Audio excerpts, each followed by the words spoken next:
Gbogbo ẹ̀yin olólùfẹ́ ìkànnì Jugba Master Channel mo kí yín ẹ kú dédé àsìkò yìí. Nǹkan tí a gbé wá lásìkò yìí kò pọ̀ bẹ́ẹ̀ ṣe mọ̀ wípé àwa kì í fẹ́ lo àkókò púpọ̀ lórí ètò yìí àfi tó bá kàn wá bẹ́ẹ̀ ni. Mo kí gbogbo yín. Alright, Ṣeun Agboola lórúkọ tèmi níkànnì Jugba Master Channel. Ọ̀kan nínú àwọn bàbá wa àwọn àgbàlagbà ní ilẹ̀ Yorùbá wọ́n sọ̀rọ̀ lórí ìkànnì Arise TV lórí ìfọ̀rọ̀wánilẹ́nuwò kan. Ọ̀rọ̀ yìí ti káàkiri orí ìkànnì tí oníkálukú ti ń sọ èrò ọkàn wọn nípa ẹ̀. Ṣùgbọ́n tá à ń sọ nípa èyí ó ní ṣe pẹ̀lú ọ̀rọ̀ orílẹ̀-èdè Nàìjíríà. Àwa ò lè sọ pé tí wọ́n sọ dáa tàbí kò dáa. Ṣùgbọ́n àwọn àlàyé báwọn náà ṣe ní ẹ̀tọ́ sí èrò ọkàn wọn náà ni gbogbo ọmọ orílẹ̀-èdè Nàìjíríà náà ní ẹ̀tọ́ sí. Bó tiẹ̀ jẹ́ pé ọ̀pọ̀lọpọ̀ ti sọ̀rọ̀ lórí ọ̀rọ̀ yìí tínú àwọn èèyàn ò sì ṣe bẹ́ẹ̀ dùn sí àwọn èèyàn kan náà tó faramọ́ ń tà ń sọ yìí wọ́n gbà pé ìtàn sọ dáa. Bàbá wa Dókítà Àbàtì àwọn ni mò ń sọ nípa wọn. Oníròyìn ni wọ́n, olóṣèlú ni wọ́n, amòfin ni wọ́n, wọ́n dẹ̀ fi ọgbọ́n òfin tòṣèlú gbogbo làákàyè oníròyìn wọ́n fi sọ̀rọ̀. Ṣùgbọ́n ṣé àwọn páwọn ọ̀rọ̀ kan wà àgàgà ọ̀rọ̀ tó bá ti ní ṣe pẹ̀lú ìlú àti ẹ̀sìn tá a bá ní ká fojú lámẹ̀tọ́ wò ó gbogbo wa ò lè rí ní ojú kan náà. Ṣùgbọ́n àwọn òdodo kan máa wà ńbẹ̀ tó máa sá pamọ́ tó jẹ́ pé a ní fẹ́ sọ bá a bá tiẹ̀ rí níbi tó sá sí. Lórí ọ̀rọ̀ ẹ̀sìn tèmi fẹ́ ṣe gbogbo ara dá sí ni ṣùgbọ́n ó kàn mí kù. Mo máa ń sọ kinní kan wípé oríkì ilẹ̀ Yorùbá kan sọ pé pínre láre ọ̀kan ò gbọ́dọ̀ jù kan. Bọ́kan bá jù kan ọlá lọ mí ogun ní kó wọn lọ. Orí ọ̀rọ̀ ṣàríà ni o. Ìbéèrè mi lọ́dọ̀ àwọn èèyàn ni pé ṣé wọ́n pínre ṣé wọ́n láre? Ṣó yẹ kí òfin ẹ̀sìn kó wọnú òfin orílẹ̀-èdè tí wọ́n pè ní ẹyọ kan tí kì í dẹ̀ ṣe ẹ̀sìn kan ni wọ́n ń ṣe? Bàbá wa sọ̀rọ̀ ńbẹ̀ èmi béèrè ìbéèrè ní èrò ọkàn tiwọn ni wọ́n sọ mí ní tí wọ́n sọ ò dáa o. Àwọn ní òfin ṣàríà wà nínú constitution orílẹ̀-èdè yìí. Ẹ má jẹ́ kí n gba ẹnu wọn sọ̀rọ̀. In sections 275, 279, and its jurisdiction is civil. It's not a criminal orthodoxy, as some people are trying to define it in the United States.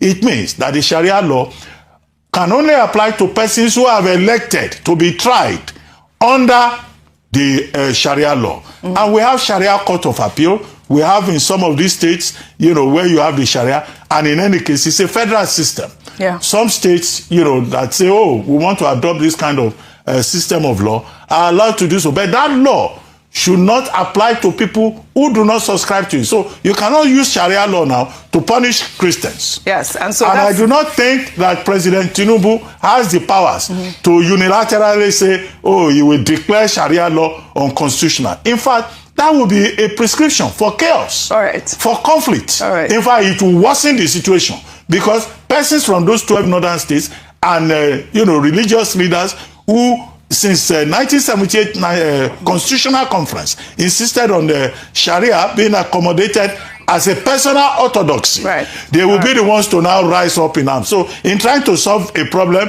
in Nigeria, you create another problem. All right. We have often seen, like you have said, that the Sharia law should not be used to persecute Christians, right? But we have seen that happen. I think we've discussed this at length. Ayo, yes. Even recently, we've seen... Now it's inching closer. Yes. And the truth is that we need to also decide whether or not Nigeria is a secular state or not. Correct. If we say that Nigeria is a secular state, then we cannot have sports whereby a particular religious law is allowed. So we need to make that decision. And I did mention at the beginning of this conversation around Christian genocide that we must have uncomfortable conversations around Sharia law in some states. I also believe that it's important to find out to what extent the Christians living in those. We've seen incidents where it crosses over. It always crosses over after a while, and that's where the challenge is. If something was instituted or called upon, if we see that it has a negative effect, we can go back to the conversation, revisit it, and actually find out if it's still working. Except that Sharia is not a religion.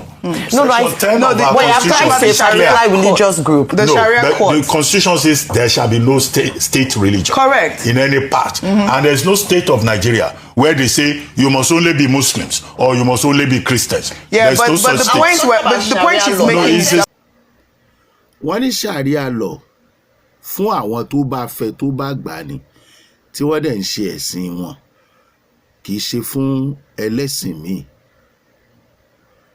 Bàbá wa Àbàtì ti bá bàbá wa Buhari ṣiṣẹ́ rí gẹ́gẹ́ bí olùdámọ̀ràn tí mo bá rántí. Ṣé irú òfin tá à ń sọ yìí, ṣé gbogbo orílẹ̀-èdè ló máa wà níbẹ̀ àti gbogbo ẹ̀sìn tí wọ́n ń ṣe ní orílẹ̀-èdè yẹn nígbà tí wọ́n bá fẹ́ fi sínú òfin orílẹ̀-èdè yẹn, àbí àwọn kan ló máa jókòó tí wọ́n máa fi sí i? Àwọn lówó ló fi Sharia law sínú constitution tí bàbá wa Àbàtì sọ wípé ó wà ń bẹ̀ lóòótọ́ o, ṣùgbọ́n ǹjẹ́ gbogbo ẹ̀yà gbogbo ẹ̀sìn tó ń jẹ́ orílẹ̀-èdè kan ni wọ́n fẹnu kò? Torí pé gbogbo wa náà la mọ̀ tí wọ́n bá fẹ́ ṣe constitution, àmọ́ bí wọ́n ṣe máa ń gbé kalẹ̀. Ṣé ọ̀nà tòótọ́ ni constitution eléyìí tí 1999 tẹ́ ń sọ yìí ló gbà di àgbékalẹ̀ tí Sharia fi rápálá wọ̀ bẹ̀? Ṣé mùsùlùmí nìkan ló wà lórílẹ̀‐èdè Nàìjíríà? Òótọ́ ọ̀rọ̀ kì í sọ pé ká má sọ òun. Mùsùlùmí ni bàbá mi, a ní ẹlẹ́sìn kìrìsìtẹ́nì, a ní toníṣẹ̀ṣe. Nígbà tẹ́wé bàbá wa wá sọ wípé òfin Sharia kì í ṣe ẹ̀sìn, ṣùgbọ́n láwọn ibì kan tí wọ́n ti ń lò ó, géni lápá géni lẹ́sẹ̀, Sharia fẹ́ni tó bá yẹ kó ṣe báyìí. Ṣé ọmọbìnrin tí wọ́n lọ léèwé ṣe Victoria bí nǹkan mìíràn tí Rebecca bí nǹkan tí wọ́n ló bú olórí ẹ̀sìn mùsùlùmí, ṣé mùsùlùmí ni tí wọ́n fi sọ wípé Sharia sọ wípé ẹni tó bá ti bú ànábì kan sọ̀kò pa? Nítorí pé àwọn tó fi síbẹ̀ àwọn alágbára ni. Tá a bá sọ wípé wọ́n lágbára ju ààrẹ lọ, ó máa dàbẹ́ ní pé àrídìkù wọn. A sì lè sọ pé wọ́n lágbára ju ààrẹ lọ, ṣùgbọ́n níbi tí òṣèlú bá ti ń jọba ju ìfẹ́ àwọn ènìyàn bẹ̀ lọ, ó ṣeé ṣe kágbára àwọn ènìyàn pọ̀ tí ìbò bá pọ̀ sọ́dọ̀ wọn. Kò tún wá rọrùn, nǹkan tó ní í ṣe pẹ̀lú ẹ̀sìn ni lóòótọ́, kó mọ́ dàbí ẹni pé àyà fẹ́ tójú ọmọ ẹ̀ ṣe, ó tún bàjẹ́. Torí tẹ́ ẹ bá ní kí wàhálà kan kù ńlẹ̀, tí wọ́n bá yọ wàhálà míì àtúndé. Torí àwọn tí wọ́n ní irú èèyàn wo làwọn tó gbé kalẹ̀. Bá a ṣe ń sọ lọ́wọ́lọ́wọ́ yìí, kì í ṣe gbogbo mùsùlùmí ló fẹ́ràn Sharia o, kì í ṣe gbogbo wọn ni wọ́n fọwọ́ sí Sharia o. Àwọn ò sọ pé Sharia dá tàbí kò dá o, ṣùgbọ́n tá à ń béèrè ni wípé ṣé gbogbo ọmọ orílẹ̀-èdè Nàìjíríà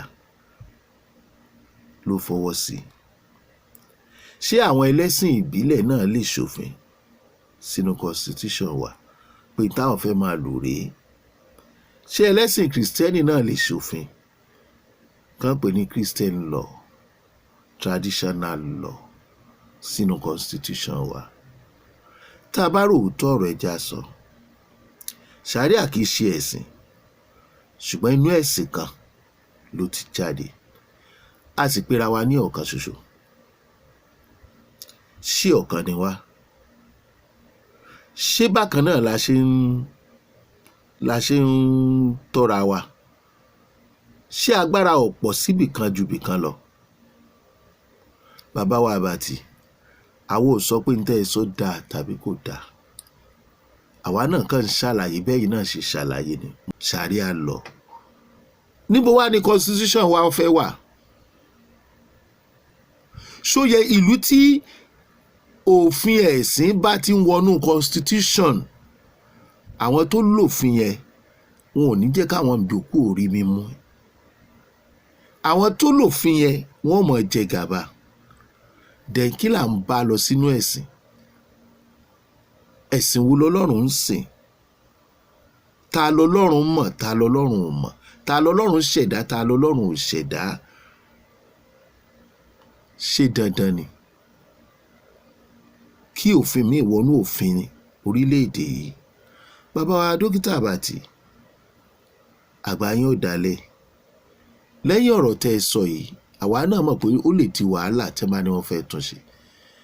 Ẹ lọ bá wa jókòó pẹ̀lú àwọn àgbààgbà. Ẹ bá wa wọ́nà àbáyọ. Bí ẹ̀sìn kan ò ṣe ní fẹ́ máa jẹ gàba lórí ẹ̀sìn míì. Bí ẹ̀sìn kan ò ní ṣe máa láálí ẹ̀sìn míì tí ò sì ní fẹ́ gbèsè ọ̀rọ̀ ẹ̀. Àbọ̀dé Gúmí sílùú Ìbàdàn. Ṣẹ̀ríà náà ni wọ́n wá protect o. Ìbẹ̀rẹ̀ ogun. Lẹ́yìn ìgbà Gúmí lọ tán, ogun ajínigbé tún gbìnà yá lù Ìbàdàn. Sharia law ni wọ́n dẹ̀ ń pariwo. Àwọn tó ń pa wá yìí, àwọn ajínigbé yìí, Sharia law náà abẹ́ ní ẹ́ sá sí o. Abẹ́ ẹ̀sìn Mùsùlùmí ni o. Ó yẹ kó jú ti àwa Mùsùlùmí bíi nílẹ̀ Yorùbá ń bí pé Mùsùlùmí ti wá yàtọ̀, a kì í ṣe ara wọn torí pé a kì í ṣe apààyàn. Àwa yìí náà la lọ gbé Gúmí wá. Kábíyèsí ọba Olúbàdàn tilẹ̀ Ìbàdàn, bàbá mi Ládọjà. Kì í ṣe pé ẹ fẹ́ dẹ àwọn dè mọ́ o. Ayé òṣèlú la wà yìí. 2027 ni wọ́n ń sáré. 2027 important ju security lọ ní ìsìn. Ẹ má jẹ́ kán fi ààbò ilẹ̀ Ìbàdàn ṣòṣèlú o. Ìgbà yín á tù wá lára o. Ẹ tètè wo nǹkan tẹ́ ẹ lè ṣe. Ẹ má dúró dín ààbò kankan lọ́dọ̀ agbófinró àti ìjọba o. Ẹ kàn kárì wọn àlọ́ǹgì ni. Ẹ̀yin náà ẹ dọ́gbọ́n àwọn bàbá wa o. Ìlú ò ní túmọ̀ ẹ lórí o. Ìtó ṣẹlẹ̀ ní Kwara. Mi ò rò pé 20 ọdún lónìí wọ́n lè lé bá o. Ó lè jọra wọn o. Ọ̀pọ̀ ọmọ àwọn èèyàn tó wà ní Kwara ni ẹ ti di aláìní rílégbé mọ́ o. Ẹ má jẹ́rú ẹ̀ ò ṣẹlẹ̀ ń Ìbàdàn. Ẹ tètè pe àwọn lẹ́ẹ̀kan lù Ìbàdàn. Ẹlẹ́gbẹ́jẹgbẹ́ àwọn ẹ̀ṣọ́ ààbò lóríṣiríṣi. Inú yín ó dùn sá. Àwọn olórí ó ṣiṣẹ́ ìbí. Ẹ pẹ̀ lórí àpèrè bàbá yín. Ẹ ní kú kíákíá kábíyèsí. Ṣeun Agboola lórúkọ tèmi. Ó lágbára o. Sharia nínú òfin orílẹ̀-èdè. Ṣé secular country ni wá? Àbí ó fi sàpá kan jù bí kan lọ? Kí la fẹ́ fẹ̀sìn dá sílẹ̀? Sharia law. Nínú ẹ̀sìn bíi àìmọye, Sharia nìkan ni law tó wà ní constitution. Àwọn wo ló jókòó nígbà tán fi sí? Ṣé ìmọ̀ sí gbogbo ọmọ orílẹ̀-èdè Nàìjíríà ni? Àbáwọn èèyàn kan. Àwọn tó wá fi sí yẹn, agbára wọn sì wà ń bẹ̀. Àbí wọ́n lè yọ agbára wọn kúrò? Àwọn láláṣẹ orílẹ̀-èdè Nàìjíríà, àbẹ́lòmíì lè pàṣẹ. Tí wọ́n bá ní ká yọ Sharia law, ṣé ẹ rò pé wàhálà ó ṣẹlẹ̀? Torí ìmídélé tí wọ́n bá ti yọ ogun ẹlẹ́sìnjẹsìn, ọmọ ò ní mọ bàbá, bàbá ò ní mọ ọmọ. Ṣé ìkà kọ́ làwọn tó fi sí? Kí ni wọ́n rò débẹ̀? Ibi ogun ti bẹ̀rẹ̀ sí ní ja ìran Yorùbá náà o. Torọ máa lè pọ̀ náà ìran Yorùbá. Tí wọ́n sá sábẹ́ ẹ̀sìn Mùsùlùmí. Wọ́n sá sábẹ́ ẹ̀sìn Mùsùlùmí ni. Ẹ̀sìn Mùsùlùmí dáa. Ṣùgbọ́n àwọn tó ń ṣe lọ́dọ̀ wa ń bí ìkà lọ́pọ̀lọpọ̀ wọn. Ẹ ṣe bẹ́ẹ̀ tí ń bọ̀ wá.